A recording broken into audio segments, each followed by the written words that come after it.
What's going on, good people? How you doing?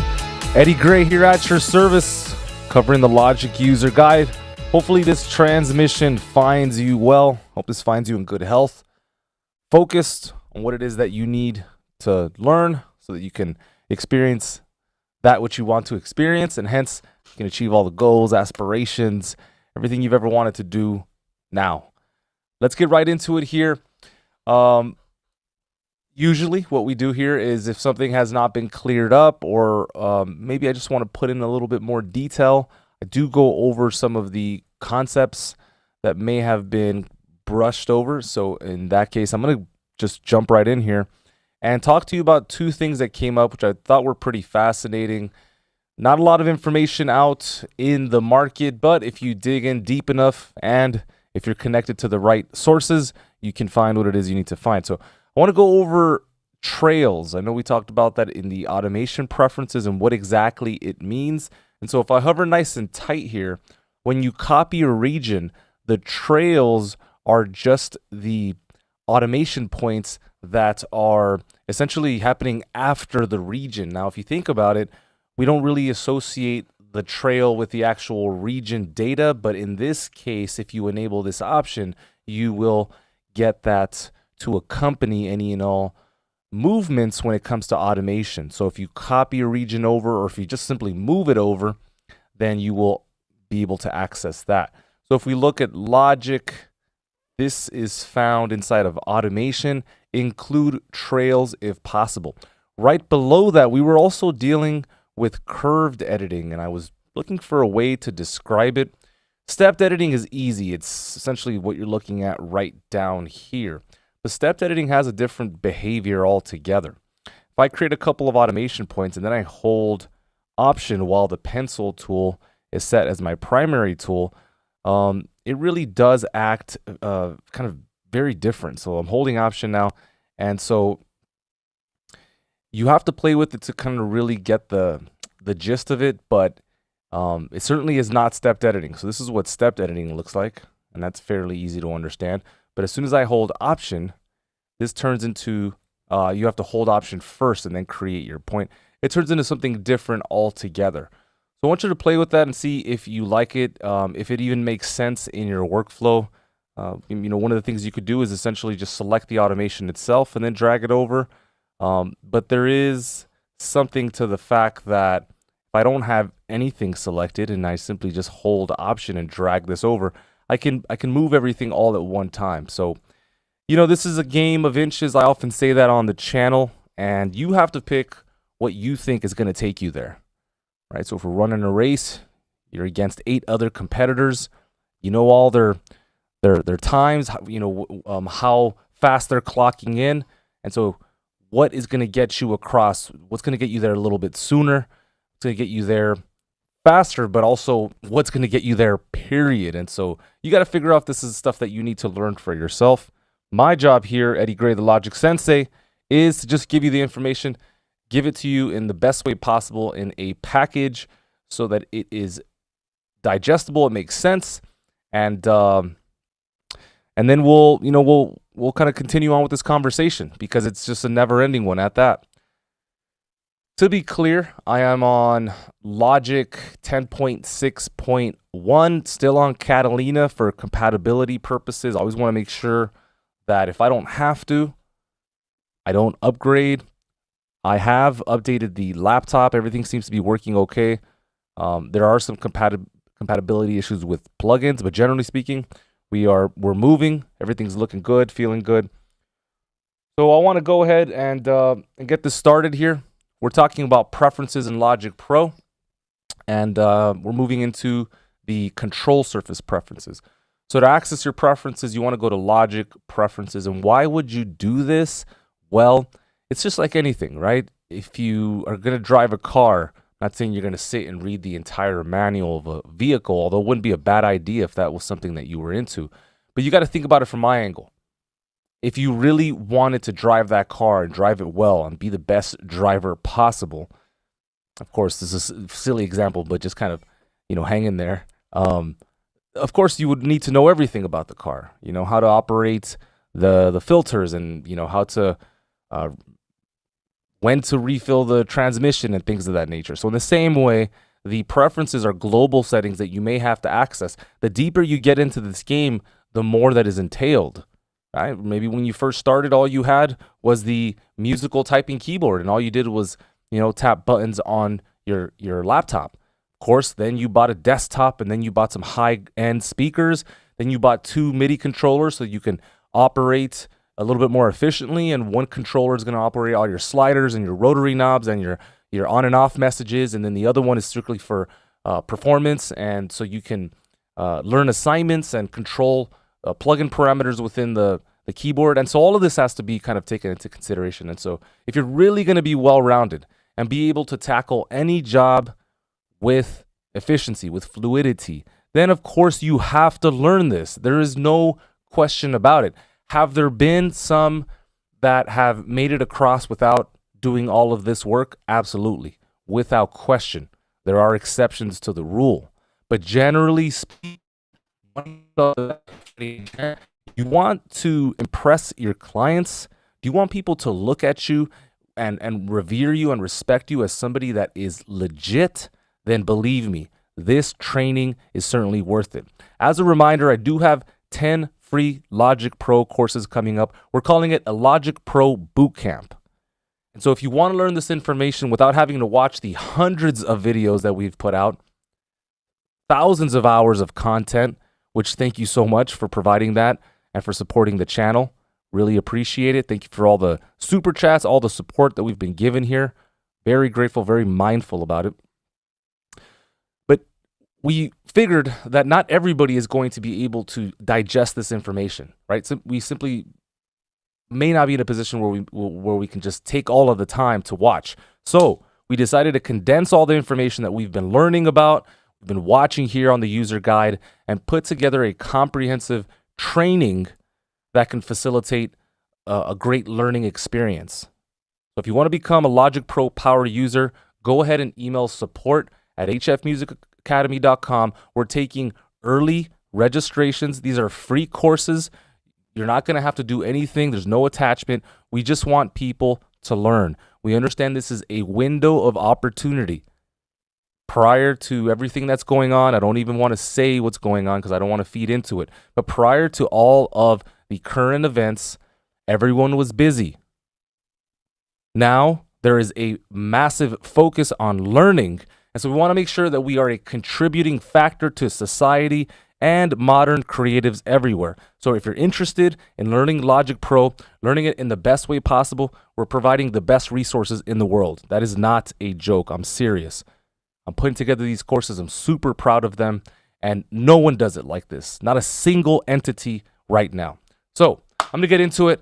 Let's talk about controller surfaces in Logic Pro. This is actually the next chapter we are covering.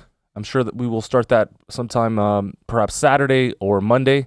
So look out for that. But apparently there's some settings that we need to know about. So let's dive right in. Not this way, but that way. In fact, let me change my screens here. Hope you are well. Happy Thursday. Let's go. General control surfaces preferences include resolution of relative controls, maximum MIDI bandwidth, and other functions. Now, before we get started, I also just want to tell you, you don't have to be some grand expert. Generalized knowledge is not a bad thing, especially when you're first getting into something. So I'll give you another example. This is not something that I, completely know how to do or master, but I'm going to do it with you so we can figure it out together, right? Same level playing field. Nobody knows more than somebody else. Perhaps there's more experience, more time, but we're all on the same page. All right. What are the general preferences for control surfaces? It looks like we have something called bypass all while in background checkbox. What does this mean? If you turn this on, it's going to allow your control surface to be shared with other applications when Logic Pro is not the active program. You know what? That is not a bad idea. I actually use one of my MIDI controllers with another program, and I'm curious how this works. In fact, I'll do it right now. So Logic Pro is not in focus. I have another program that plays music. Let's see how this works. You ready? Here we go. Okay, so I'll do it one more time, but this time I have a MIDI track selected in Logic, and now I'm clicking on the other program, and I'm going to hit that same cue. Let's go. Oh yeah, it actually works out quite well. We can see the MIDI response, but it's not actually emitting sound. Now, I'm not sure if that's because of my sharing. No, I'm actually sharing the desktop. Let me focus on Logic now and play something, and let's see if this holds true. No, I'm still not hearing anything. Let me renew my share, and then we will retest that. Let's see. In fact, let me just go straight to Logic. All right, let's see how this goes. Oh, look, guys, this is why it's important to spend time with the program. My stereo output is muted. In fact, let me just drop this volume altogether. Okay, so let's hit this. Okay, now let me focus on the program, on the other program that's cueing music. Let's try this out.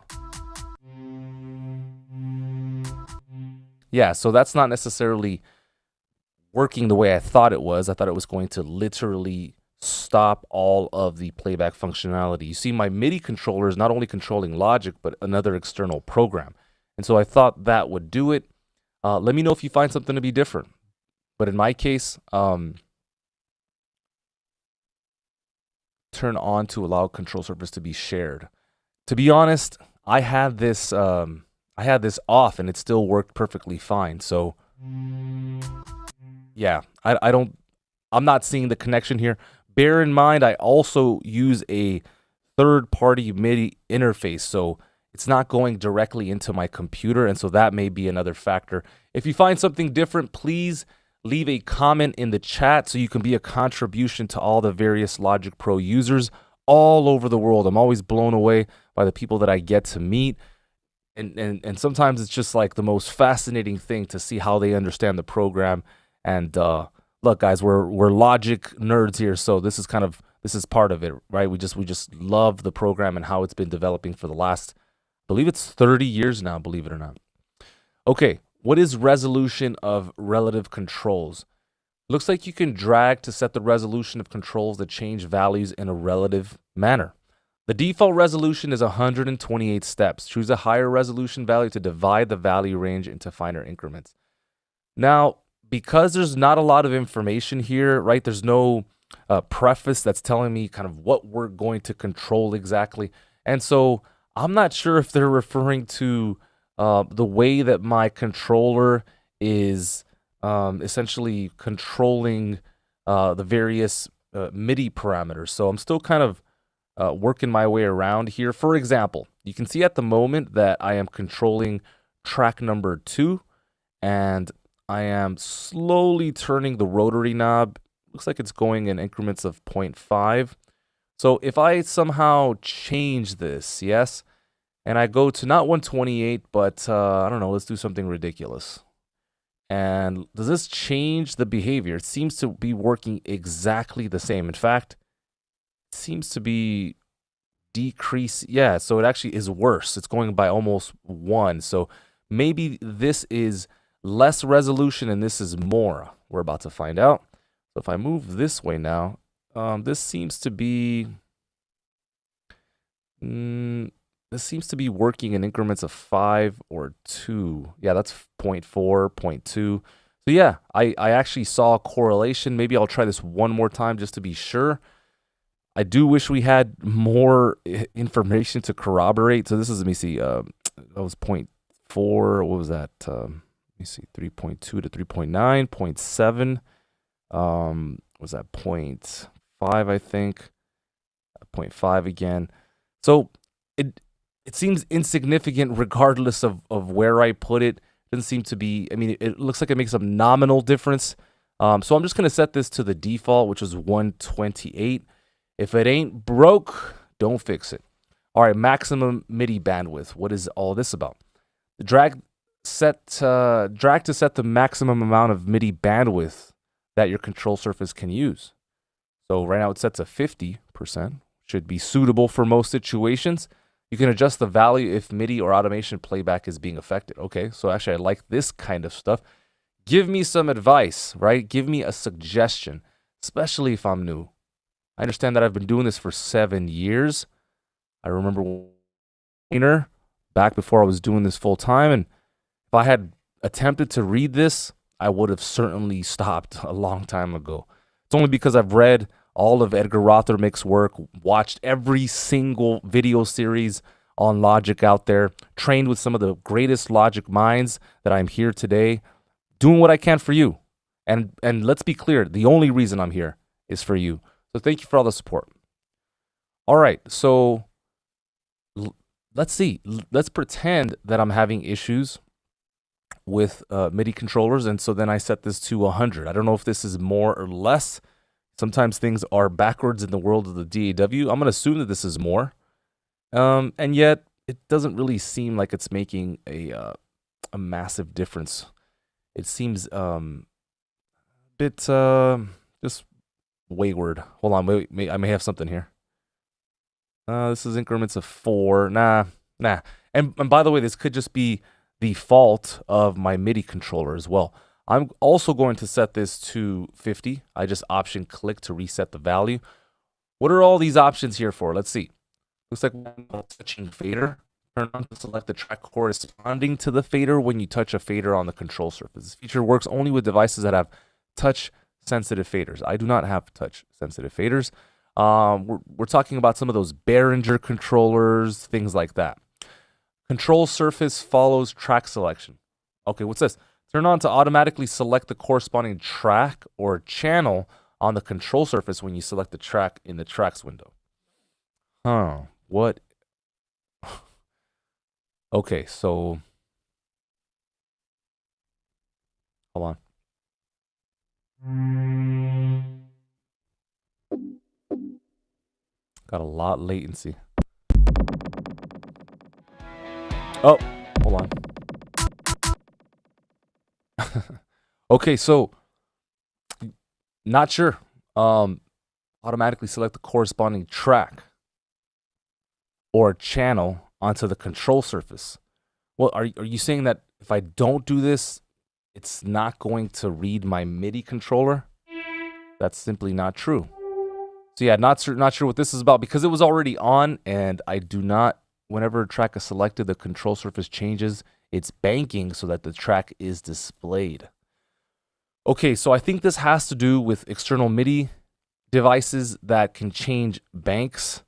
They have different like sound sources, if you will, sample libraries, and they can change, but I don't know simply because I don't have enough information. Let's continue on. Jog resolution depends on horizontal zoom. So this is interesting. Turn on to link with precision of scrubbing. Okay, so if you're using scrubbing, then this is going to be something that could work for you. In my case, I don't really use scrubbing, so I'm going to actually turn this off because it's already off. Because if it's not something you're using, then to some degree it's pulling energy, right? It's sucking energy. So go ahead and disable anything you're not using at the moment. Now, if you're not sure, then you should probably just leave it on in case you break something. Your control surface must feature a jog shuttle wheel. You can also program this, but you certainly have to have some kind of rotary knob to turn. And actually, I want to check that if a jog wheel can be controlled with the rotary knob and vice versa. To retain a consistent resolution regardless of Logic Pro zoom levels, deselect this checkbox.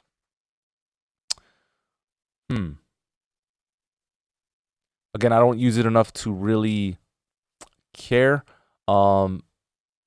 Just for fun, let's go into the key command window and let's type in jog. I thought we were going to have, how about rotary? Curious if I can control the playhead by means of a jog wheel. I don't know if you guys know what that is, but it's like if you have a complete control, you know what I'm talking about. It's that little wheel that allows you to turn. It doesn't look like there's a way to assign it here inside of Logic. So anyway, that's just an interesting concept altogether. Pickup mode, what is this? Turn on to use your control surface in pickup mode if it's available. Some control surfaces, typically those without motorized faders or knobs, do not show parameter changes. caused by playback existing automation data on their interface. Such control surfaces usually offer a pickup mode. In pickup mode, the controller must reach pickup at the current value before the value starts to change.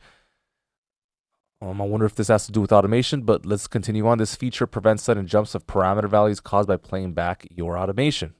I was just saying that, right? Your device may provide a display, usually a pair of arrow LEDs. I'm not sure what they're talking about there. That indicates the direction or distance you need to move the controller in order to match the settings shown in Logic Pro. New word, null and void. Wow, always learning something. Once you have matched the on-screen values, you can create or edit automation data.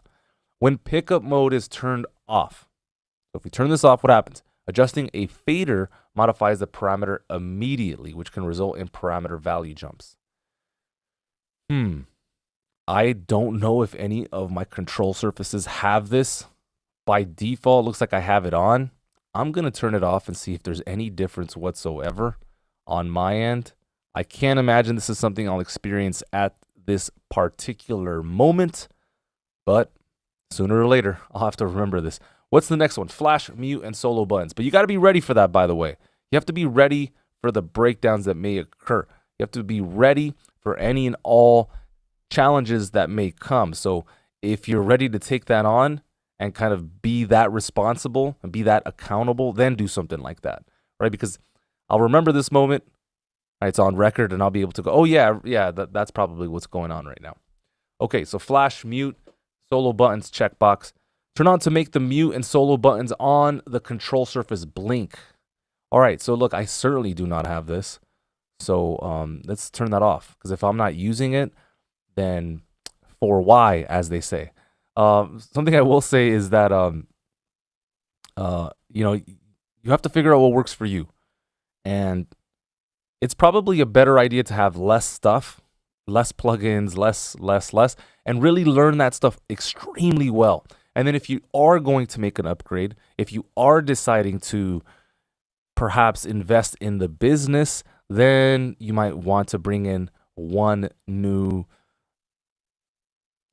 hardware, controller, whatever it is, and then see if it in fact is complementing your workflow. Or if it's a dud and if it's just sitting there, then you might want to let it go. Of course, sometimes it's just nice to have a new toy, but in general, if you're new, I wish I had somebody telling me this advice, because, definitely bought a couple things that just didn't make sense when I actually purchased them.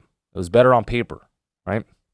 Okay, what do we got here? Multiple controllers. Whoa, never knew about this. Choose the maximum number of encoders used for each parameter when editing plugins or audio instruments. Wow. Number 1, parameters are always displayed using one encoder per parameter with the least space available for the parameter name and value.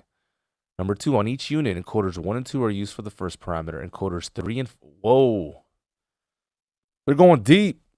It's talking about automatic parameter assignments, by the way, which not a lot of controllers will do, but I have seen this before with like an oxygen controller. I'm talking about MIDI controllers.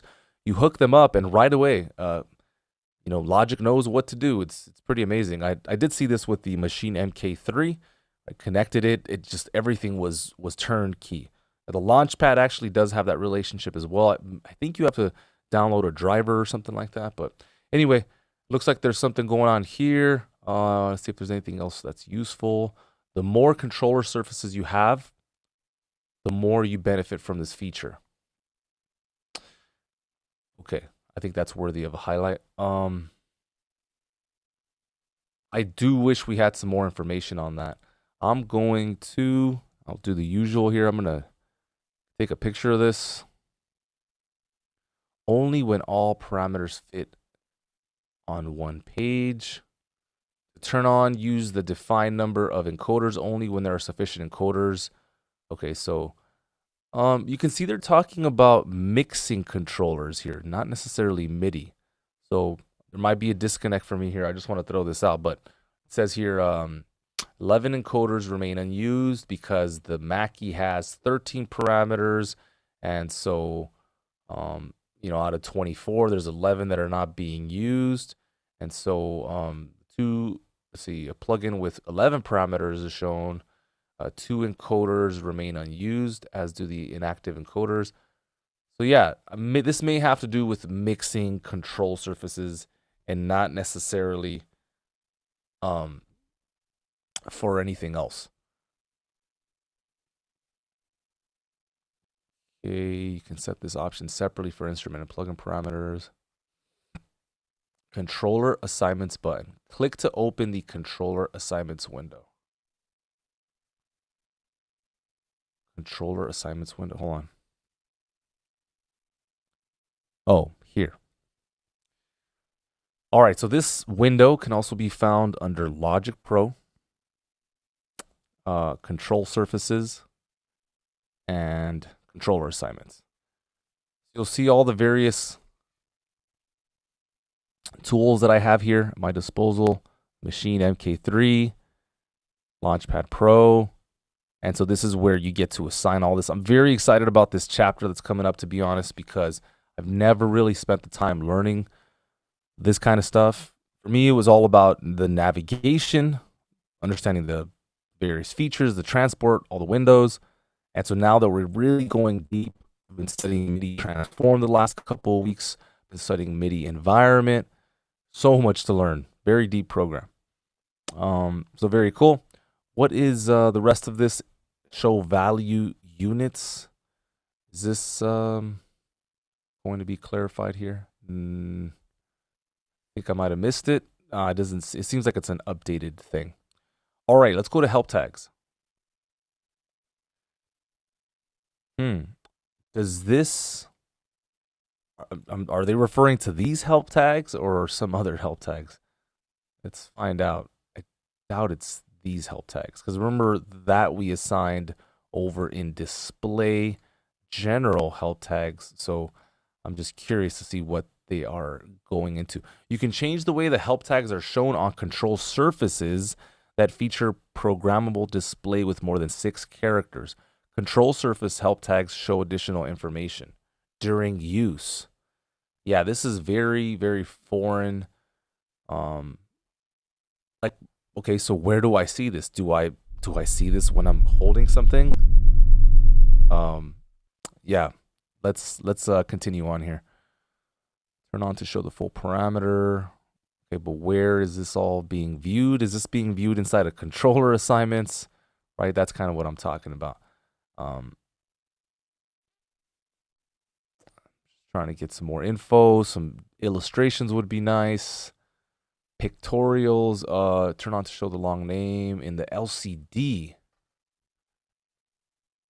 So the most recently edited parameter information display times out. Let me turn that one on really quick. Show info for multiple parameters. Okay, well, I have all this stuff on, and I'm not even sure if they're referring to the MIDI information that comes through here. What happens if I turn all this off? It all looks pretty much the same. Okay, so I need something else here to get us across. Hopefully the chapter on the control surfaces clarifies some of this. As far as my MIDI controllers, it says here the buttons, knobs, and other controls on the following USB can be automatically assigned to smart controls and other functions. Select auto to enable automatic assignments for a device. So that's kind of what we were referring to last time, if you connect something directly to the computer. So I have the Launchpad Pro, but right now I'm just using it as an external MIDI device to play in notes. If I did want to use this for assignments and for automatic assignments, I would basically enable it here. You can see that essentially it's grayed out because Logic is not currently recognizing it. I will play it. So if I play the information, check it out. The only thing is you have to remember it's connected to a third-party MIDI interface, so it's not being directly connected or recognized. Okay. So yeah, I guess the language is called Lua scripts. See the documentation for auto assignments. Lua is a lightweight scripting language supported by Logic. Very cool. Good to know. Page 1034. So when you do assign the auto checkbox, the Lua script is started. Of course, once you disable it, it will be removed. You'll see the name of the manufacturer, the model. Okay, let's carry on. My info preferences. This is pretty simple.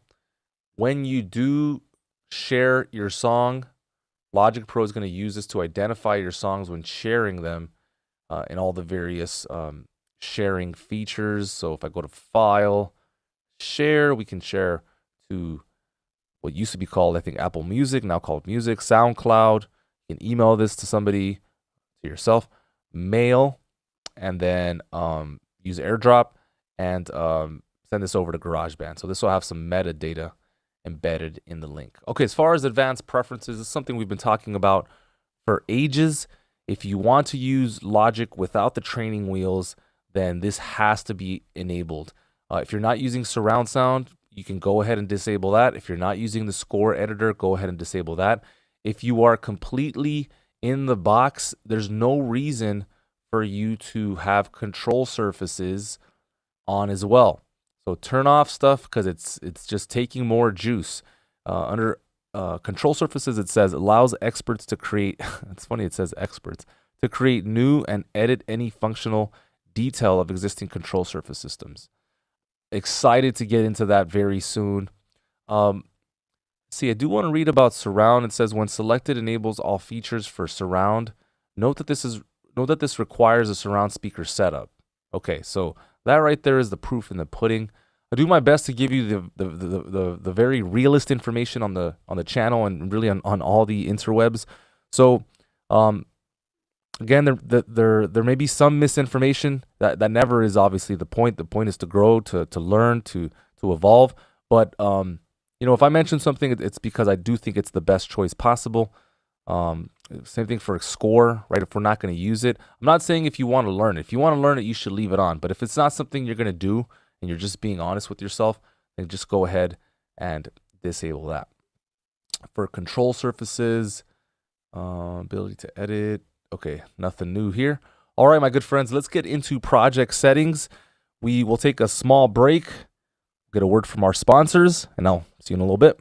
All right, let's get into project settings. I'm super excited about talking about not globally now. We're not looking at the global preferences. Now we are kind of zoning in, talking about project settings and how we can affect the very project that I'm working on right now. Roger that. Okay, let me bring you in. Let's do it. Talking about project settings, project specific. Let me give you an overview. You can define and modify settings that apply to individual projects. You do this in the project settings window. These settings are automatically saved with each project, which means that different projects can have different settings. Okay. The language, guys, they're solidifying it here. Don't recreate the wheel. They're letting you know. This setting on this project pertains to this section. If you want to import them, you could into another session, but if you don't, you're going to have different settings. You can save your preferred settings in a default template. Here we go, which can be used to automatically create new project, or you can also import project settings from other projects. In some instances, you'll see a button in the project settings window that links to related settings in the preferences. We've talked about this already. Sometimes the preferences will take you to the project settings, and sometimes the project settings will take you to the preferences. Both the project settings window and the preferences window can be visible at the same time. The project settings are not found under Logic Pro preferences. They're found under File Project Settings. It says here that you can also access some of the project settings using the local menu bar. Buttons in the control bar or shortcut menus. That's pretty cool. So for example, just to give you a quick, idea here. So if I go into project settings and I go into, let's say, Metronome. All right, well, if I control click the metronome itself, guess what? A lot of these settings are going to correspond with one another, okay? All right, so let's start from the top, general. And yes. To start off the show, use musical grid checkbox. There may be times where you do not want to refer to the musical grid, bars, beats, divisions, ticks, and you actually want to refer to actual time, absolute time. So if you disable musical grid, you're now looking at absolute time. In general, the only reason not to show the musical grid in the primary ruler is with spoken word. Right? Let's say we're doing a podcast together, the Eddie and Awesome You podcast. And we need it to be a definitive 45 minutes, and we're chatting about logic the whole time. Then what ends up happening is we lose track of time because we're looking at a project that's simply bars, beats, divisions, and ticks. And there's no real way of quantifying that, right? And so we get lost in our podcast is 4 hours, and we lose ourselves in all that mess. Okay, but if you disable use musical grid, as we're chatting, we're looking at the session, and we start to kind of look at each other and go, hey, 5 minutes, right? 5, right? As we're just kind of like talking 5 minutes, right? And so that would be the cue there. Also, I do like to look at it when I'm working music licensing projects and they want a 30-second version. No need to guess. It's right in front of me. I'm looking at it very clearly. And so it says 30 seconds. That's my cue to know when to get out. Okay? All right. Let's carry on here. If you're working on a project containing music and you want to show time in the tracks area, consider using the secondary ruler. Something else that you can do. It doesn't have to be either or. It can be both. But if I disable it, look at what happens to the ruler up here. Okay? So if you want the best of both worlds, you want your cake and you want to eat it too, you go to View, you go to Secondary Ruler. Boom. Best of both worlds. That's actually my favorite. All right. Only load plugins as needed. Guys, this is amazing. This is amazing. Brand new to, I believe, 10.4, 10.5. I can't remember. But if you have a project template or just a massive session and perhaps you aren't using certain tracks or there's inactive bus or aux tracks, basically Logic will disable them. Makes for faster loading times, really makes for a better overall experience. I highly recommend you enable this. Looks like there's some criteria. Only the plugins needed to enable the full signal flow for playback are going to be on. And you should also check this, by the way, because computers aren't perfect. I want to make sure that we know what's going on and that we are in charge. All right, so it looks like here the focus track, right? So let's just say I quit my session and track number 1 was the focused track. Then that one is going to load. Audio tracks containing audio regions, also going to load. Software instrument tracks containing MIDI regions, also going to load. This would not include frozen tracks, of course. Audio tracks with input monitoring active. So if you're recording, perhaps you got a vocal, maybe you took a break, you had a cup of tea, and you come back into the session, guess what? If you will have it input monitored and you have opening project enabled, guess what? This is going to also be on and ready. Okay. Audio and software instrument track with plugins that automatically generate sound without requiring any input. So there are plugins that have oscillators and such, perhaps sequencers. I'm not sure if they're referring to sequencers, I'm just saying. Any other tracks required for the complete signal flow. So there it is right there. Plugins on tracks that are not required, they're going to be dimmed, indicating that they are currently inactive. This includes tracks without regions on them. Okay, right here. Here's the language. We don't have to make it up. This includes tracks without regions, frozen tracks, tracks that have been turned off, and auxiliary tracks not in the signal path. What do they mean by off? Option T, configure track header. If I enable this, I'm not turning the track on. I'm showing you a new feature on the track header. And if I disable this, there you go. I have turned the track off. All the automation, all plugin processing, it's all off. Visually, I can see it. The regions are dimmed, and yet the track is now on because I enabled it. Okay. All right. Let's go Let's see here. Is there anything else? After you open a project, inactive plugins load anytime you. Oh, wow. Okay. This is a laundry list here. I wasn't expecting all this. So if you do have inactive tracks, could be aux tracks, frozen tracks. If you want them to come to life, looks like you can select a track or channel strip with inactive plugins. And by the way, it's very noticeable if you've never. Oh, here it is right here. Yes, let's go. I love it. This is beautiful because I wasn't expecting this. Remember, this is not rehearsed from day one, January 2nd. When we started this, not rehearsed at all. Right? We just show up. We do our best to learn. There's some things we're going to grasp. There's some things that are just not going to make sense, and we just kind of keep on. And maybe we write it down and we do our best to learn it. But if it's not necessary and if it's just overloading the boat and if it's just extra weight, then just cut it. So right here, this track is inactive. It's actually not in use at the moment. You can see that there is no send assignment that is being sent over. And so right here, perfect idea. So if I go into, let me do something. I'm going to go into view. I'm going to go into channel strip component, and I want to enable the setting menu. We just talked about this yesterday, so this is cool. And so if I click on this specific auxiliary track, pointing at this one here. All right, check this out. I'm going to click on the settings, and I want to see if we have anything that is pertinent to. No, there's a lot of other assignments. I thought maybe we would have some kind of language here. Let me control click this, and let's look at this. Check this out.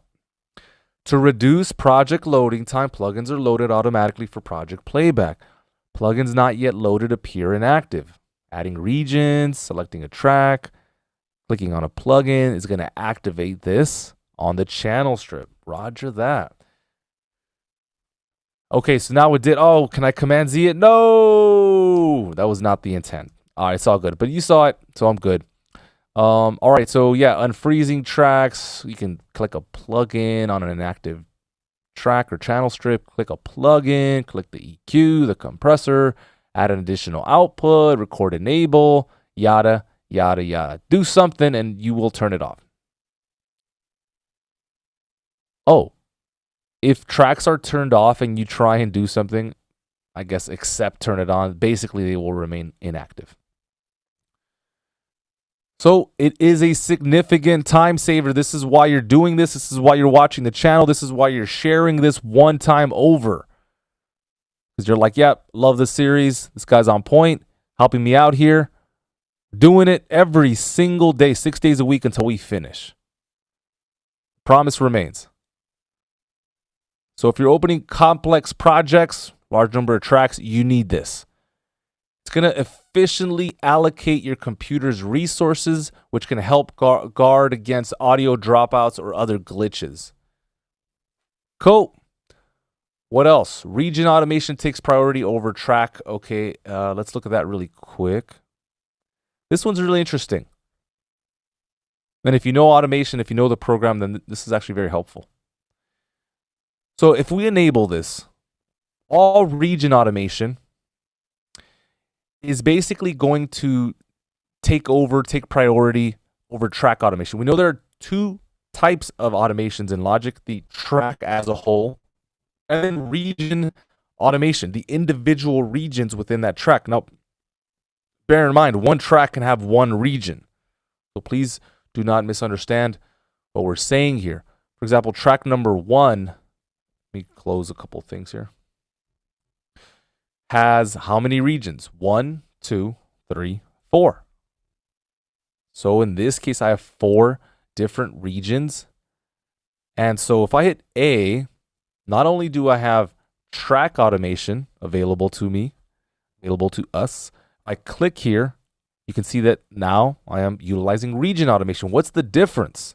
Well, especially if you have this on, you'll notice that if I make any and all changes, in fact, why don't I make some particularly drastic changes among all of these, that when I switch over to track automation, essentially, and let me turn this off because I really don't, I'm not interested so much in the, oh, it's not going to work this way. Let me turn it on and just mute it. I just want you to look at the channel strip and see what's happening. So the track volume is at 0.1, but because region automation is going to take priority over track automation, it renders it, going back to what we read earlier, null and void. All right, let's press play. You see what's going on in the channel strip? Check it out. It's not something I'm doing. That's happening underneath the surface inside of region automation. There it goes right there. Check it out. So now we're at 4. But something that should be noted, which is particularly interesting, is unless you reset the value, my good brethren, unless you reset this back down to 0, guess what? You're in trouble because region automation is taking over track automation. Okay, so bear in mind that track automation has its own parameters and region automation has its own parameters as well. So if I reset this back to 0 and we run through that exercise one more time, look at what happens to the quote-unquote track automation. Oh, I want to mute that though. Here we go. So just look at the automation. This is all happening on a region basis, right? Going down, back up. Remember, originally it was at 0.1. Now it's at 4. And because I haven't reset the value, it's essentially staying there. So if you are going into the world of region automation, which I love and I think is fantastic, just do me a favor. Make sure that you reset the value to 0 when you are through with it. Cool? All right. Use preset parameter value for regions without region automation. I have no idea what that means. Please give me some information. I need it. Here we go. If selected, the parameter value set in the channel stripper plugin is applied to all regions that don't have automation data for that parameter. You're losing me. If deselected, the final parameter value of the preceding region with automation data is used for regions. Geez. Thought they were going to help here. Okay, so I'm just going to make an assumption, okay? I'm going to enable it. And I'm really hoping that when utilizing region automation, that the last choice I make is then reflected on the next region over, but it doesn't seem like that's happening. So that is unfortunate. What if I disable it? Oh, wait. Something's happened. Yes. Oh, cool. Wait, I just want to make sure that wasn't happening before. Actually, it kind of does look like it was happening. No, wait. No. Okay, fantastic. I think I found it. Correct me if I'm wrong in the chat. I'm not here claiming that I know everything. I'm just learning with you. I'm just growing with you. All right? All right, so here we are. It looks like, yep, it looks like the next region is making choices based on the decisions I'm currently making on this specific region automation. Fantastic. I really like that. In fact, I've been looking for this for a long time. So thank you very much. I'm going to highlight that. Page 138, Eddie Gray reading the Logic User Guide. All right, we've actually been through this already, so no need to go over it. I'm just going to give it a quick look through to make sure. No, we definitely went, yep, did all this.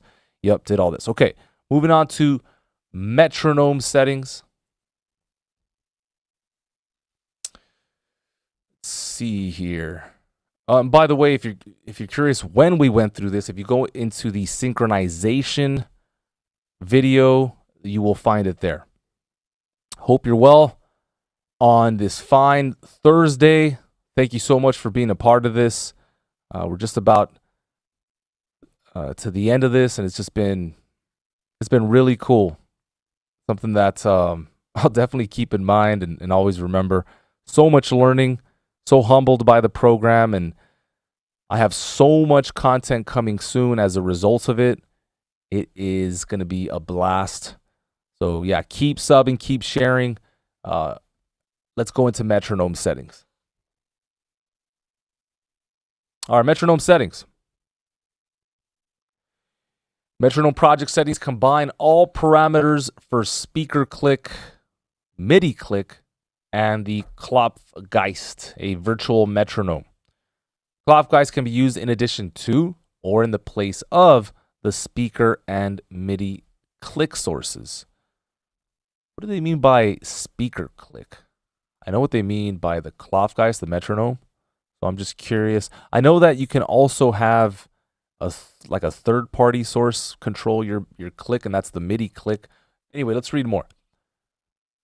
So the Klopfgeist is inserted into instrument channel strip 256. I think this has recently changed, just for the record. After a discussion I had with Edgar Rothermick, I don't believe this is still applicable. Theoretically, any other Logic Pro or third-party software instruments could be used as a metronome. So if you want to put a side stick or side of a sine wave, you could do that. Okay, if we enable simple mode, what's going to happen? The metronome is only going to click when you toggle the metronome on, and the other metronome settings are going to be unavailable. So at the simplest level, right, if you don't want to deal with all the noise, all you have to do is set this to simple mode and you are good. Basically, turn it on and it works, turn it off and it doesn't. Okay, so let's learn a little bit more in terms of what can we do, what is possible. If I click while recording, this is going to turn the metronome on during recording, only when you record. This is the same as clicking the metronome button in the control bar, but it's only going to be while recording. Okay, for some people, they don't want to listen to it while you're recording. You only want it to play back during counting. The metronome is only audible during the project counting, then it's turned off. For others, they don't want to hear it during the count-in. They want to click while playing. This is going to turn the metronome on during playback. So not when I'm recording, not during count-in, but only during playback. This is the same as clicking the metronome button in the control bar. So most of us are going to be nice and happy, complacent with simple mode. But some of you have your own needs. And so if you disable simple mode, you can access the rest of the lot. What are polyphonic clicks? Metronome sends notes defined for bars, beats, and divisions. 2 or 3 notes may be sent simultaneously at the beginning of each measure. For example, if this is unselected, the metronome transmits only 1 note at a time. All right, let's see. Do I get anything if I disable this? I'm just curious. I'm gonna hit K to turn on the metronome. Okay, now if I turn it on, does it make a difference? Okay, I see what's going on, I think.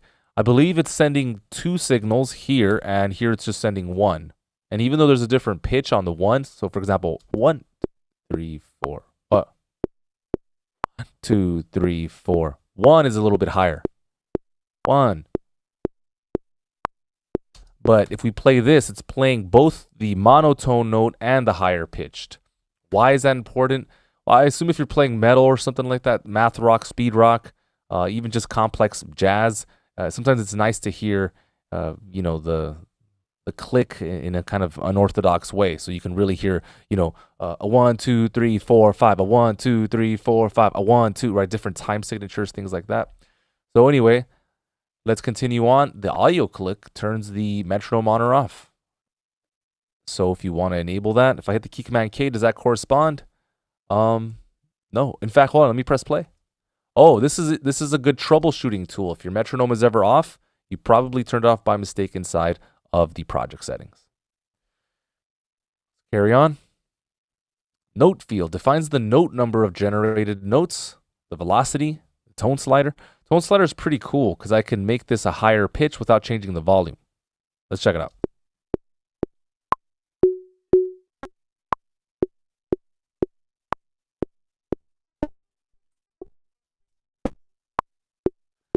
And by the way, all of these changes, they all correspond to the same changes you would find inside of the Klopfgeist. Let's see if I could find this for us here. All right, here's the channel strip, and if I click it, you can see the tonality slider, the volume, right, controls the plugin. Does it not? Hold on, tone. Oh, okay, so I guess volume would control the channel strip. Is this correct? Yes, it is. Cool. And then where is this outputting? Right? Do you want it to go into your headphones, or do you have, I don't know, a singer and you don't want to hear the click or whatever? So there's that whole world. If you want to learn how to create a headphone mix in Logic Pro, created a great video on that. Check that out on the channel, Resources for the Modern Creative. What is MIDI click about? Oh, maybe I should say one more thing. If you want to change The pitch, for example, instead of having C6, I'll have, I don't know, another pitch. You can see that I changed that within this menu. I do want to go back to C6 though.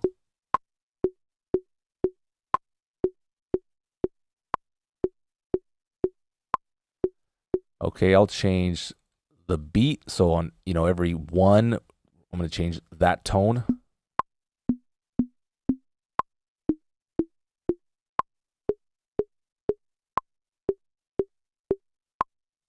I don't know if I've ever actually thought about this.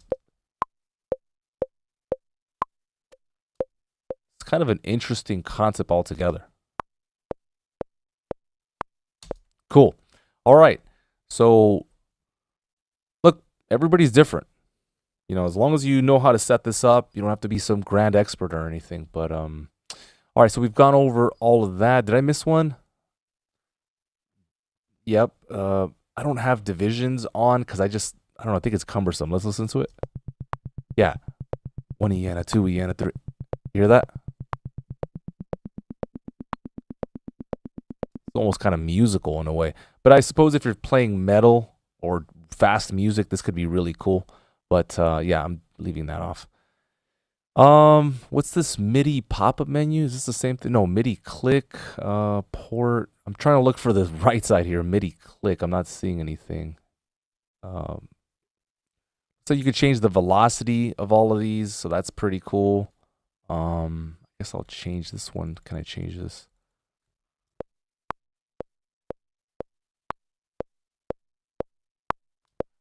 All right, and then MIDI port. What is this about? Choose a direct MIDI output. To have the metronome play clicks in each beat for simple meters and play clicks only for each group on compound and composite meters, select the group checkbox and deselect the beat checkbox. So I want to hear this. Now I like hearing the beat personally. Let me see.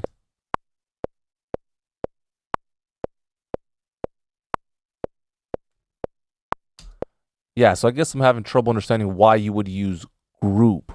Where is that? For compound and composite signatures, generates note events for each group. This is something that I'm not sure about. So I'm sure it has to do with different time signatures and things of that nature. Just not sure how it relates. The rest of the stuff, easily translatable. All right, what else we got? Smart tempo settings. Might as well just keep it going here. All right, so this is it's not the like, how do I say this? I'm lost for words. It's not, this is like probably Logic's premier feature right now. And if you're not utilizing Smart Tempo, then that needs to change. Because this program, uniquely, among all the giants in the DAW world, is 100% allowing you to become a better producer, better musician. It literally is handling every problem. For example, I can't play a part fast enough, Speed, Smart Tempo. I can't sing well enough, flex time, flex pitch. I can't write chords really well, right? There's all kinds of chord generators. What's it called? Hold on. Scale, quantize, all sorts of stuff. No excuses now. It doesn't matter where you come from. You either do the work, and yes, you did it, you accomplished it, or no, you didn't. I'm telling you, you can do it. You just got to find your lane. I've seen so many people achieve their goals, and now I'm helping a ton of people here to achieve their dreams. Let's keep it going. Don't be held back by the tech. Just keep pushing. All right. So we know that keep tempo is Logic's default mode. Adapt tempo, new technology altogether. And automatic is basically gonna going to go between both of these modes depending on how you have it set up. I highly recommend you only choose keep. Leave this on as default. And when you need to use adapt, you select it, enable it, and then when it's time to pull back, you go back to keep project. Very much the same way that you would perform automation changes. You set the mode, perform the action, and then go back to read. It's the same relationship you should have to Smart Tempo. Okay. Defaults. This right here, very important if you want to master this part of the program. These are not things that have to take that long. I encourage everybody out there, if you just spend a little bit of time and you get the right information, it will change everything for you. So let's get the right information. The flex and follow region parameter determines whether regions are flex enabled and whether they follow the project tempo. So flex and follow is a massive part of this program. We can set default settings for new recordings and imported files. So when we look at any region, we can see that it has parameters set up. So what I'm going to do is I'm going to set up new recordings to on. And I'm not sure if you caught hold of that, but I believe that changed in the region inspector. I'm going to corroborate this. I'm going to open up a new audio. You can see that it's off. Okay, let me hit off. Okay, and when I turn this on, look at that region inspector. Boom, it's turning it on. So right there, we know there's a relationship that's going on between the project settings, Smart Tempo project settings, and the region inspector, so that every single time we open up a new track, it's setting a default when we either record or import a file. So in this case, I'm not recording, I'm importing a file. So if I hit on, we're not necessarily going to see this switch, and that's simply because I haven't created a new track yet. I haven't imported a file, so this hasn't necessarily done its magic. Now remember, there's not just one mode, there's actually three. Depending on how complex the material is, then you're going to want to utilize something a little bit more complex, utilizing a little bit more CPU, or you're going to want to use the granddaddy of them all right here, which will solve most problems, I find, but really just depends on the song, your abilities, etc. So I'll set this to off for the moment because there are times where you do not want this to come into effect. You're just trying to drag in a quick riser, right? You just want it to come in and out of the song. You don't need any technical hamperings. Yeah. All right. So let's see here. Let's look at the modes, shall we? Let's see. If you just turn it on, Logic's going to analyze the tempo. If you do not turn it on, clearly it's not, right? It's going to place tempo markers at each point a tempo change is detected. So this is serious business, right? This is really what separates Logic from every other DAW. It's bringing something new to the game. And this is really just the beginning, my good friends. If I go to on align bars, what happens here? We get the same analysis. And this is now going to place a tempo marker at each bar. Right before it was a tempo marker at each point. And now it's fine-tuning the analysis to bars. If we select the third algorithm, what do you think is going to happen?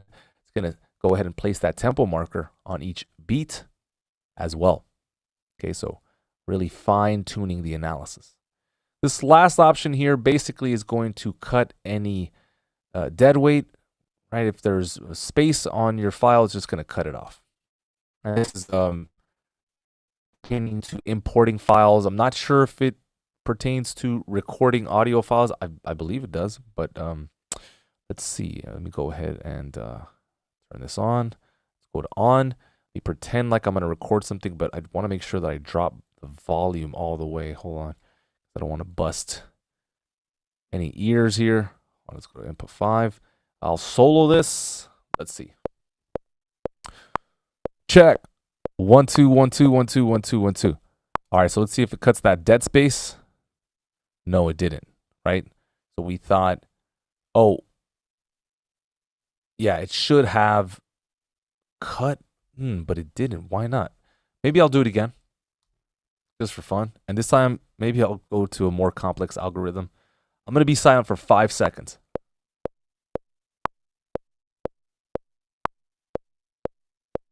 Okay, let's see what happens if we record here.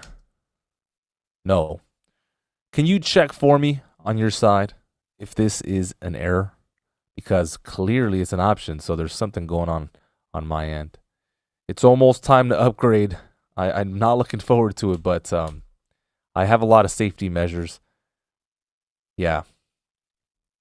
I just love Logic when it works, and it works perfectly, no bugs. And I've really had a good run here.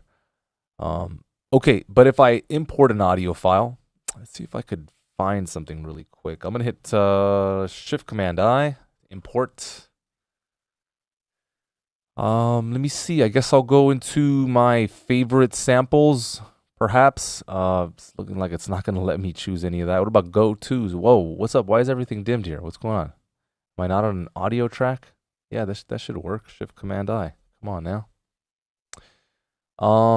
I guess I'll just pull something from in here. Okay, cool. Let's do this lead. I'm gonna open. So let's see. Okay, so here's how we'll know if this actually worked. And of course, always do your own research as always. Remember, this is project specific, so it doesn't matter if I turn stuff on or off. It's not going to be reflected on new sessions. And so if I click and hold and I resize this, if there is space, this means that this experiment worked. I don't know if it did. Let's check it out. It doesn't seem like it. So anyway, I am not going to continue to kind of pound this into your head, but it should do it. I've done it before. I think I have a bug on my end. All right, what's up with the bottom here? Options. Additional options let you create a matching edit group when you're creating a multi-track set. So this particularly is only related to dragging in construction kits, multi-track drums, things of that nature. A lot of files. Yep. Feels good. Let's go. Creating matching edit group when creating smart tempo multi-track. Okay, good. So we're gonna want to enable this if this is a multi-track set, a bunch of files that are all related to one another. And just because it's a song doesn't mean that you should do this, by the way, because sometimes you have swing and things like that. But drums, you can kind of follow my drift. It says here, the export tempo resolution. Choose the resolution of the exported tempo. So I wish we had more information here. In fact, I'll probably even take a picture of it. But are they referring to exporting files? And if so, I guess it's a different algorithm, right? Export a tempo that smooths out jumps and tempo from beat to beat. And then beats algorithm exports the tempo information at each beat without any smoothing. So does this depend on genre of music? I mean, we need more info. This looks like it's a critical. So I'm going to go ahead and highlight this. All right, I'll have more info for you next time. I just don't want to stop the show, and we got to continue here, of course. But that seems to be fairly important. Every time I do drag in drums, things of that nature, I definitely use this. And we did a whole feature on this in the series where we talked about multi-track sets and how you can deselect one of the tracks if you want to remove it from the analysis. It was wonderful. Go ahead and check that out. All right, so now we're going into recording. I'll just go as much as we can here. The next time I see you, we will be covering key commands at length.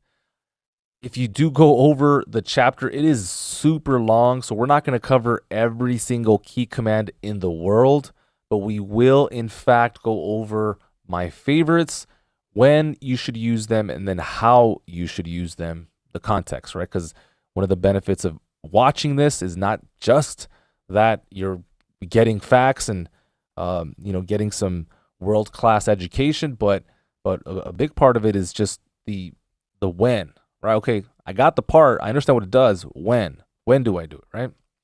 Okay, so now we're going to recording preferences, and there's a feature here called when beginning, right?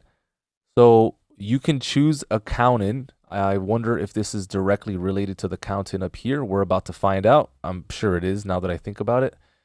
So if I control click here and I enable, let's say 3 bars, yeah, this is directly correlated. Okay, what about pre-roll? What's this about?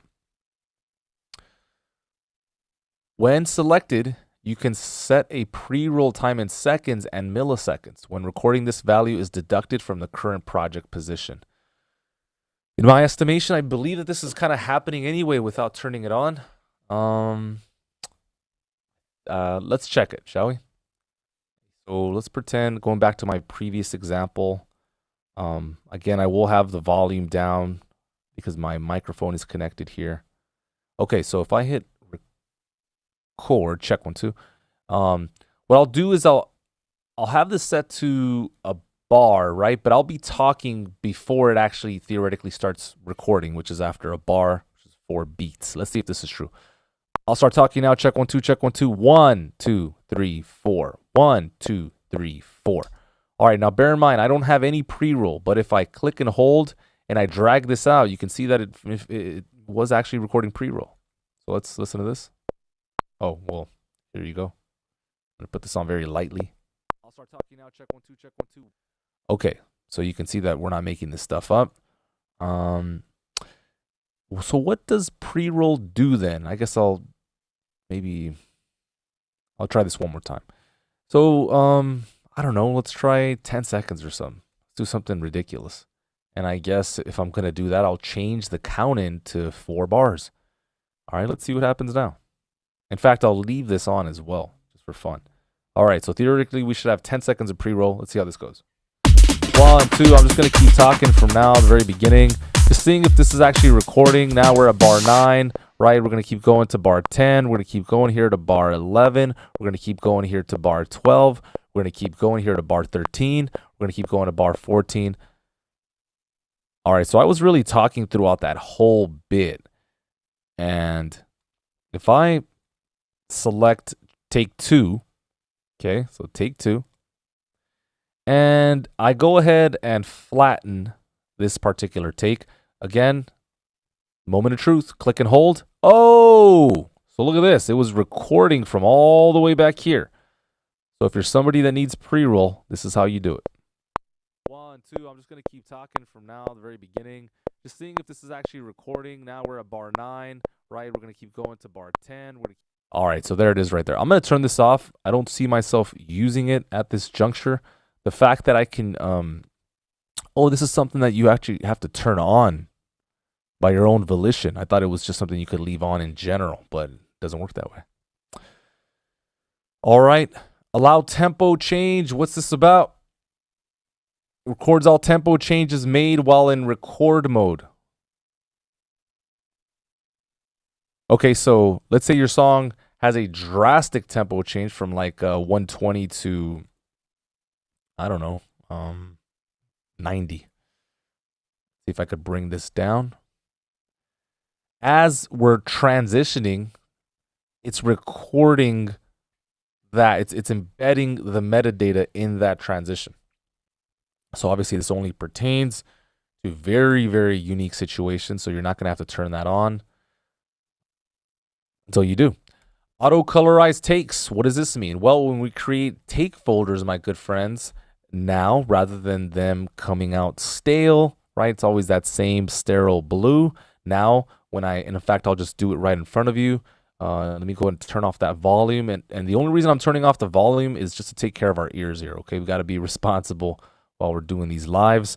Welcome to the channel if you're here. Much love, much respect. We're finishing up the Logic user guide. Here we go. So we're recording takes. Now, why is it all the way back here? Because I didn't reset the value here. And I can even turn off counting in all fairness. So / I think that's / hit 10. All right, let's hit record. And we're going to create takes. And look at how Logic is automatically going to color these takes for me. I meant to hit option C. Right, so it's going to change the color of each and every take. Check it out. 1, 2, 1, 2. 1, 1, 1. Test, test, test. Auto colorize. Give me some color. Let's see if it does it. All right, moment of truth. Oh, seems like I'm making it up. I know, but I'm telling you that's supposed to auto colorize. Let's verify. Assign a take folder. The color chosen from the color palette for the first take recording, but different colors. Aha. See, I was telling you the truth. All colors used in a take folder are chosen from the same color row in the color palette, advancing by a predefined number of columns after each take. All right, so go ahead and try that out on your system. I know it'll work. It's awesome when it does. One of the mantras that's been happening on this series, right? It's awesome when it does. Lots of learning. If you're new to Logic Pro, you're always going to be learning. Please don't forget. Doesn't matter how much you acquire, how much information, what class you watch, there's always something to learn. I'm telling you. Okay, so let's look at some of these other amazing features. I actually did a video on this. If you check out my latest in the series, The Weirdest Thing About Logic, this is part 2 in the series. I talk about auto demix, so if you want a detailed view on that, go ahead and check it out. But it says here, switches between layer recording and multiplayer. So essentially, if you have multiple tracks that are record enabled, it's going to disregard that, and it's going to simply play the one track that is record enabled. Watch the video to find more. It's one of the last ones I put out. What else we got here? MIDI data reduction. What does that mean? Controller events are thinned out to reduce the data load on the MIDI bus during playback. This improves the timing of dense arrangements when using interfaces with only a few MIDI ports. Function actually reduces the duration of controller events using an intelligent algorithm which retains the value at the end of a series of controller messages. So do you leave it on or do you leave it off? I kind of want to experiment and see what it does. Looks like it's doing something. So it looks like it only occurs during recording. So can't be that harmful, can it? I guess I'll disable it. I'll report to you my findings, my good friends. Auto erase duplicates. What's up with this?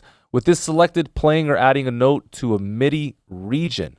If you play or you add a note to a MIDI region that's already existing, either through step recording, merging at the same position, pitch, MIDI channel as an existing note, deletes the previous note. For the purposes of this function, the same position is defined as two notes with the same quantized playback if both notes have been quantized or within 100 ticks.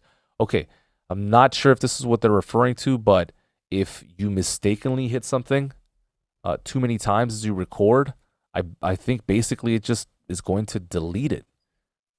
I don't know what the context is playing or adding a note to a MIDI region. So a simple experiment would be something like this. In fact, let me just do it this way. Okay, so I have 3 notes that I just played in. Are they here? They're all the way over there at the end. Hold on. Bring this over here. Actually, we'll hit the semicolon. Change that. Okay, so I hit up. So I'm going to play those same notes in here, and let's see if this actually works. I'm not sure. I'm just going to try.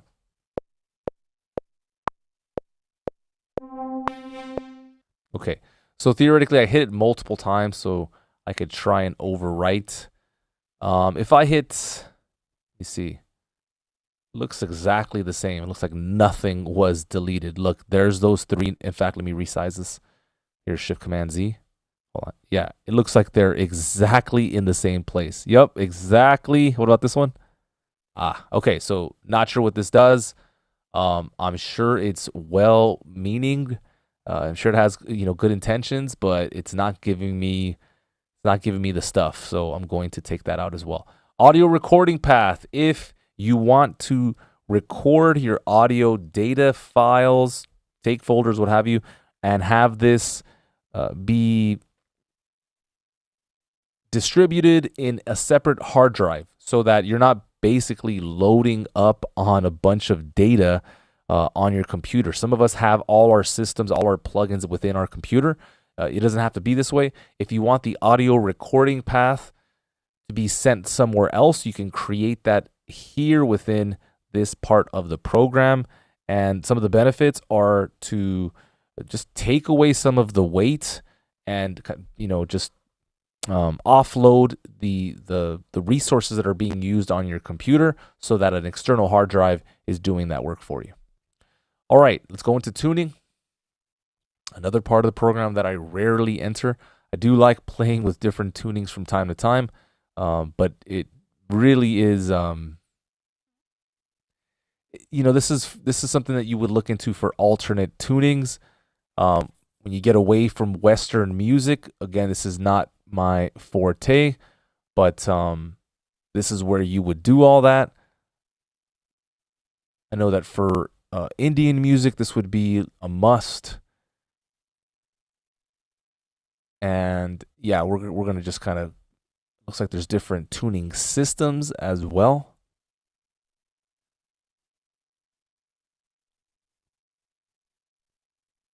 Mod tuning can help with this problem. Wow, that's sorry, I'm just kind of blown away by all this. Yeah, we're gonna keep moving here. Is there anything here that would be? Yeah, this is really more advanced stuff. Individuals that want to go into different sonic universes can spend some time here. For the rest of us, we're gonna continue on audio settings. Let's talk about audio settings. For your, let's see here, audio. For Apple loops, this is a must. Please enable this so you get high quality Apple loops. When we talk about pan law, we're really talking about the relationship of when we decide to pan something, how is it read and how it behaves. In most cases, in 90% of cases, 95, you're only going to need to use -3 decibel compensated. This seems to be a standard. Sample rate has to do with how your computer is buffering and processing the signal. There's great arguments for and against being at various sample rates. For the most part, everybody is going to do just fine if you're within 44 or 48. Why am I currently on 48? I believe Zoom prefers 48, so this is the only reason. Otherwise, I'm okay with 44. But in all fairness, it is kind of a music industry standard within music licensing, but within the streaming and music CD world, if you will, 44K is the CD standard. If I go to channel strips, automatic management of channel strip, this is absolutely essential. Please make sure that these are enabled, because if you don't and you create a channel strip, it's going to look like the wild, wild west on your session. It's going to look messy. You're not going to know what is what. Here, let me read this to you. Makes the creation and management of tracks and channel strips a transparent experience. You should deselect this setting only when you need to make manual changes to the channel strips in the environment. All right, so basically, if you know what you're doing, deselect. If not, just stay here. Allows the automatic naming of channel strips according to the last loaded setting until the user enters a channel strip name manually. Again, something that you should probably just leave. All right, chase audio. What is up with that? Oh, it's funny. It's not even here. So this obviously needs to be, hold on, yes, I am correct in saying this. It's not here anymore. So yeah, go ahead and it looks like they got rid of this altogether.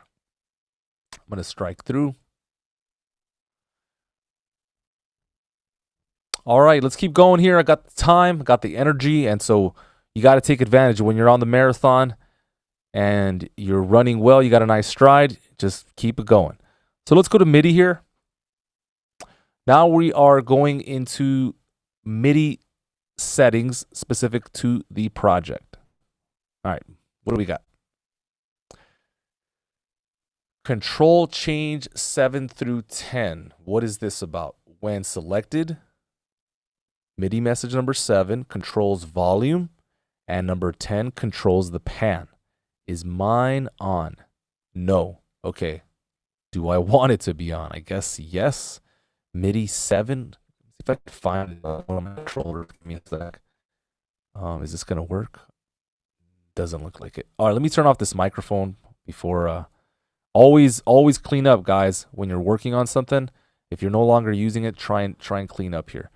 Okay, maybe this is actually messing up my system. Hold on. I'm trying to move my controller. Yeah, it's not working right now. It's not responding. I was hoping it would. All right, so not sure about that. Looks like it's on. I'm just gonna leave it on. Instrument without MIDI through function. Where's this? Oh, down here. The instrument selected here does not pass events through the computer, normally you would set to no output. If your master keyboard doesn't have a local offsetting, you can set this feature to avoid unwanted note doubling. So I guess it just depends on your keyboard. I haven't had any particular problems, but I guess it's worthy of looking into. Yeah, I'm just going to leave it there, to be honest. I've never had any issues. I think this is for older MIDI controllers. Could be wrong. What else we got? What is this? Send after loading project.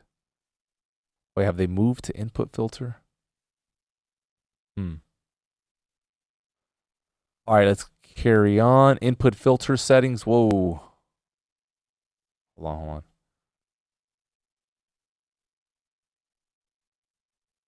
That's chase. Here's input filter. All right, what's this about? All MIDI. Let's see what happens when you enable or disable this stuff. Used to filter out notes. To filter out. What's the purposes of this? Let you control which event types are being filtered. Used to filter out. When would you do this? This is kind of the... I don't know. The only thing I could assume is just troubleshooting. Like if you just want to filter out one of these or not. I've got everything off. Not sure what the default is. But I would assume if you're trying to troubleshoot, and the only reason I'm even going down that lane is because they're talking about the event list editor, which in some circles is predominantly for troubleshooting.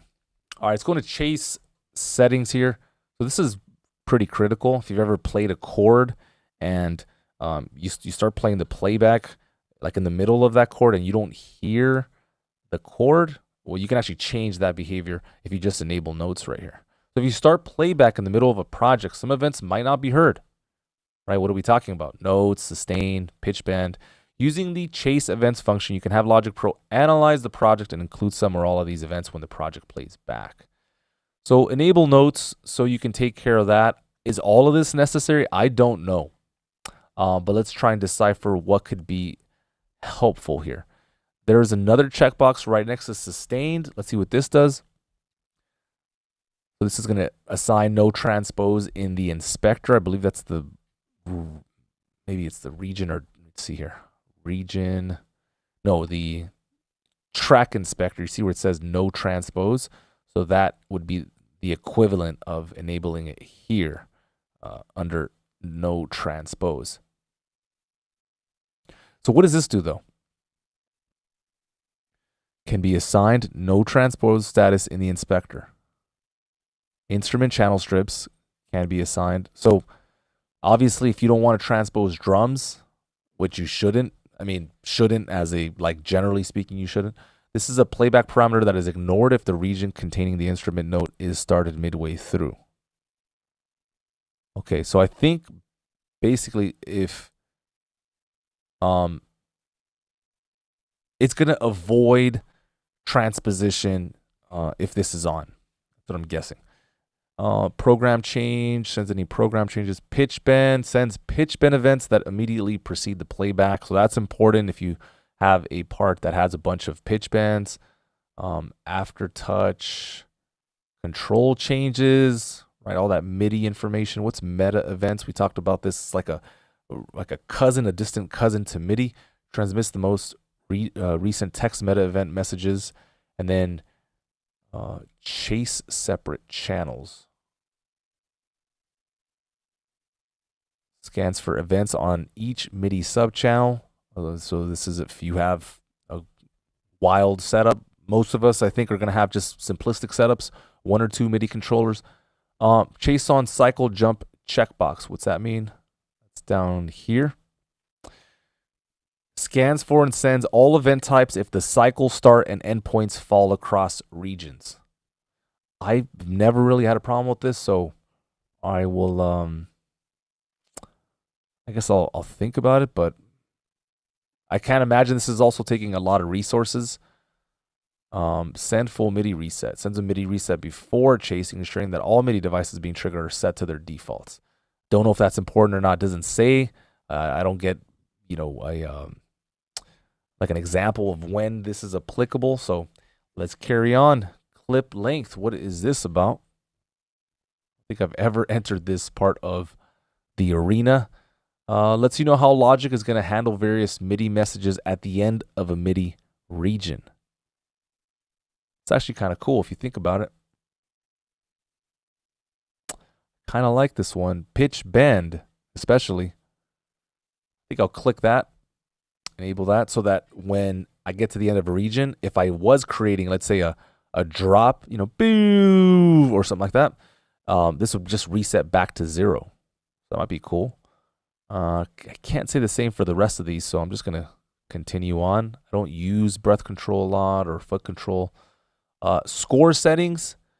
This massive amount of options here. And as you may have remembered from the score series, that this is not what I do, so I will let you enjoy this part of the program. I know there's a ton of settings here. It's almost as extensive as the 100 pages that we went through when we went over the score editor section. And just a reminder, I never claimed that I was an expert in the score editor. I even profusely, apologize in a joking way, because the message was really, hey, we're doing this together. You know, do not be scared of anything. If you need to learn something, just go all in and you will figure it out as you go along. And so that was the message there. It was more about the message. And truly, I would love to see at some point somebody else cover it well, right? Full detail, the way we've done everything else on the channel. So here, let's wrap this up. Movie settings, assets. Assets is really important, especially if you are not used to saving assets, and this is not commonplace for you. This is a place where you can solidify that your sessions are consolidating everything in real time. So we're going to check that out. When it comes to the movie position, looks like you can move the position of the full movie to the left or right by means of the position feature here. Looks like you can create the region borders. I think this is something you could do manually as well, so I'm not sure why this is even a thing, but still. Movie volume slider sets the volume of the audio track. You can mute as well, and then you can go into the movie preferences, as we mentioned before, that this does happen from time to time.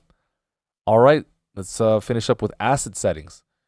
Here we go. These settings let you select which asset types are copied either into the project package, if you're saving as a package, which if you're a Logic Pro Power user, I'm going to ask you to switch this up and start to use folders.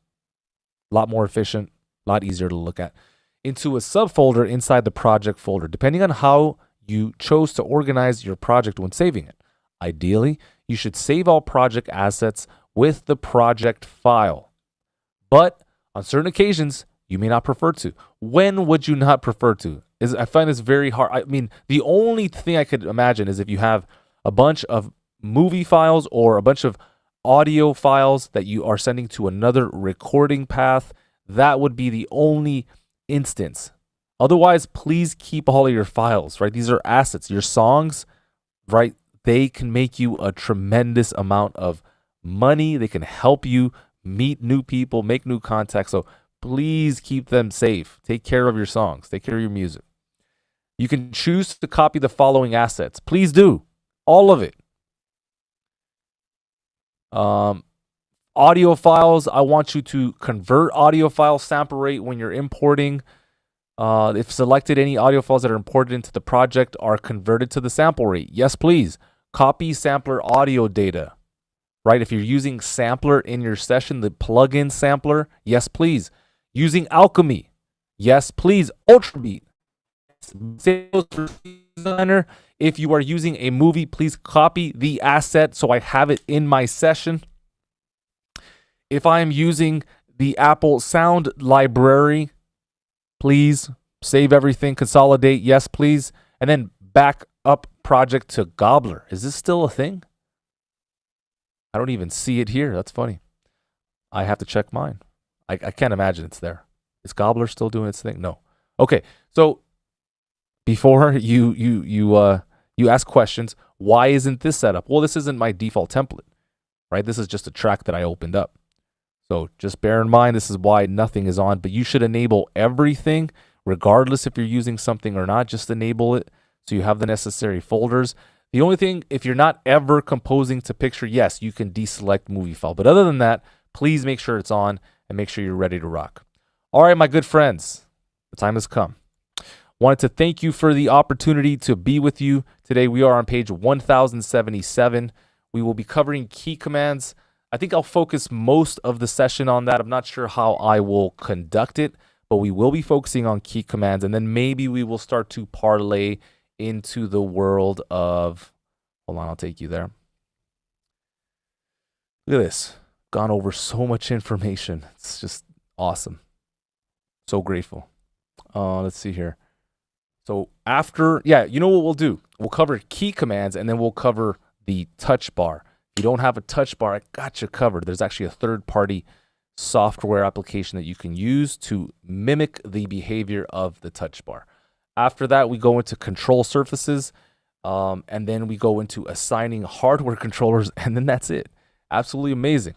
Hey, thank you so much for the opportunity to be here and to grow with you and to learn with you. I have become a better person because of this, and I have you to thank. The channel is blowing up. I see the comments every single day. I see all the subs. So thank you so much for this opportunity. I really mean it. I hope you hear it, and I'm going to catch you tomorrow.